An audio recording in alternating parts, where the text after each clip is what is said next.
All eyes have been on the Republican National Convention this week, and we now go up to Milwaukee, where Missouri State Senator Mary Elizabeth Coleman, who also is running for Secretary of State, joins us here on KCMO Talk Radio 95.7 FM.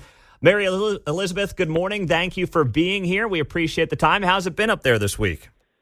Hey, good morning. It is fantastic. I've never been to an RNC before, and it has just been an incredible experience. What's the security situation been like in the wake of obviously what happened in this country last weekend? Yeah. So I will say that the police and, Milwaukee, as well as the Republican Party, there is police presence from across the country. You see police insignia from really every neighboring Midwest state. There is a massive perimeter.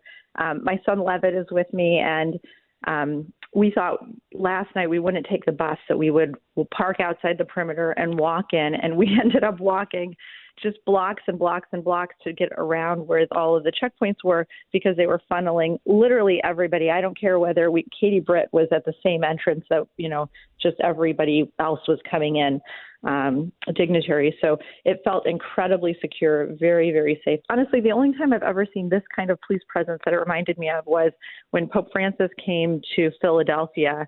I think at maybe 14 or 15, our family went to that, and it was very similar. You kind of had to walk miles because of all of the closed streets that they were having people go in through checkpoints and security. So it feels very safe, very secure.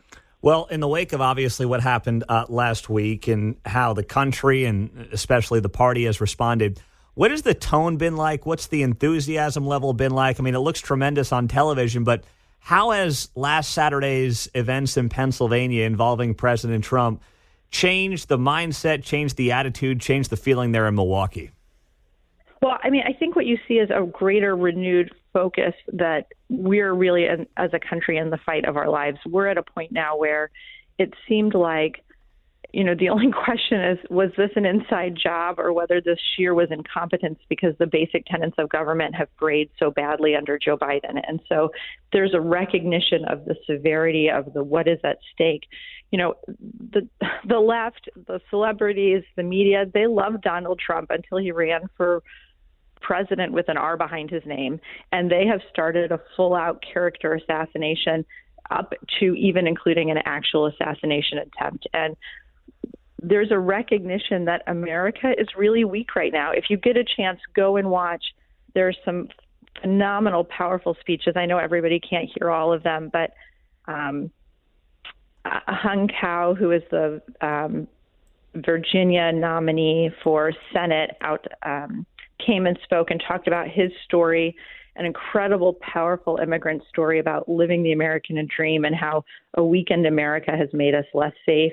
Or Marco Rubio gave a phenomenal speech talking about when we're bloodied, we have to stand up, and drawing the parallels between, it wasn't just Republicans who are watching the assassination attempt or Americans, but our entire world. And when you see the juxtaposition of Donald Trump literally being shot in the head and standing up and yelling, "Fight, fight, fight," who else is watching that is our enemies abroad. The moms last night were phenomenal. The average moms, not just Laura Trump and Sarah Huckabee, who are, of course, phenomenal speakers, but the average moms who are saying, we have seen a failed Joe Biden policy. They've had their children die, and they have been killed by violence on the streets or through the Chinese fentanyl crisis. And so there's a real seriousness of tone of what's going on, but there's a real hope and a real sense that America's best days are ahead, with a vision that is laid out, that America doesn't have to guess what are things going to be like under President Trump. We saw it 4 years ago, and we saw energy independence. We saw security abroad and at home. We saw a strong economy. And so there's a real hope that all these moms on a mission are fighting, and we're fighting for the future of our country. And I don't know about you, but I don't know anybody like a mom who's fighting for her kids that gets things done.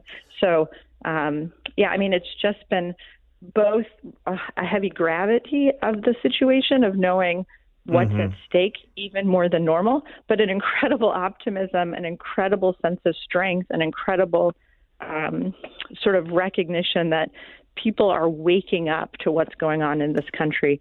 And so that's been phenomenal. What here, as people look back in Missouri, Mary Elizabeth Coleman, you are running for Secretary of State. That race has, I believe it's 8 Republicans in it. So in the next minute or so, how are you differentiating yourself in that race? Yeah, so I'm a mom on a mission. I am in politics not because I'm a politician, but because I'm a mom who got fed up. I saw the invasion and occupation that's happening under President Biden, all of these illegal immigrants who have come over our country, and you see Democrats advocating for them to vote in our elections. And that will not happen. We will have not just voter ID to vote, but we'll have voter ID to register to vote, which we don't have right now. We will have safe and secure elections.